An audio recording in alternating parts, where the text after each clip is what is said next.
歡迎各位收聽小林爸爸講故事嘅頻道，希望小朋友可以透過聽故事方式學到待人處事、開拓視野等等，得到更多嘅成長經驗。今日要同大家講一個中國古典文學名著《三國演義》入邊嘅故事情節，仲有角色都可以學到好多處事、人性洞察同埋計謀策略等等嘅知識。希望各位小朋友同家長都鍾意收聽。故事開始啦！第一章，黃巾之亂。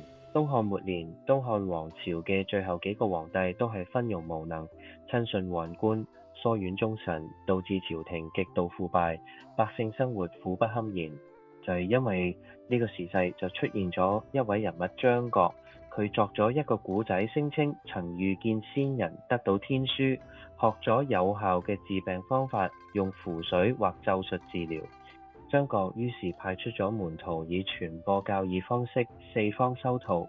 10幾年時間裏面，逐漸發展出數十萬嘅信徒，遍佈各地。因為朝廷嘅日益腐敗，已經令到好多人失去希望，群眾就更加相信張角嘅說話，令佢得到人民擁戴。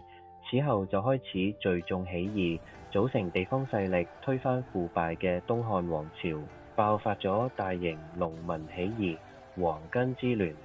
起義嘅期間，朝廷亦都開始捉張角同埋所有同張角有關嘅信徒。張角知道事情敗露之後，於是迅速通知各方起事響應，約定頭戴黃巾作為標誌。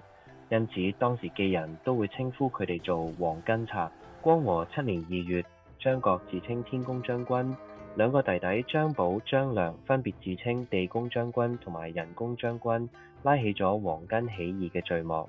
佢哋到處焚燒官府同埋掠劫村莊，各地州郡亦都無力抵抗，多數嘅官員都棄職逃亡。1個月嘅時間，已經各地群起響應，朝廷非常震驚。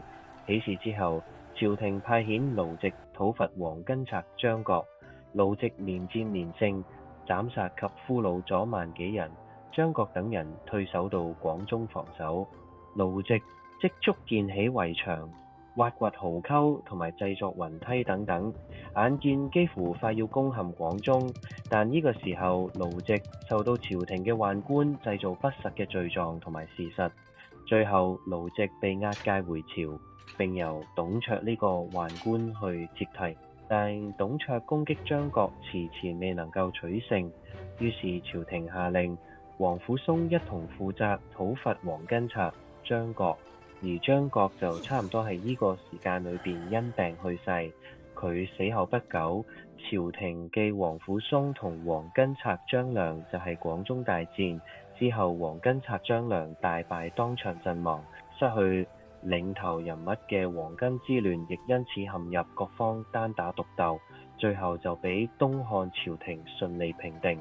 但餘波未了，當時各地有實力嘅地方勢力都開始紛紛成為軍閥，號稱諸侯，趁亂勢控制朝廷架空皇帝，直接影響到東漢嘅真正滅亡。但係亂世必出英雄，之後果然出現咗自劉備、關羽、張飛、曹操等英雄人物。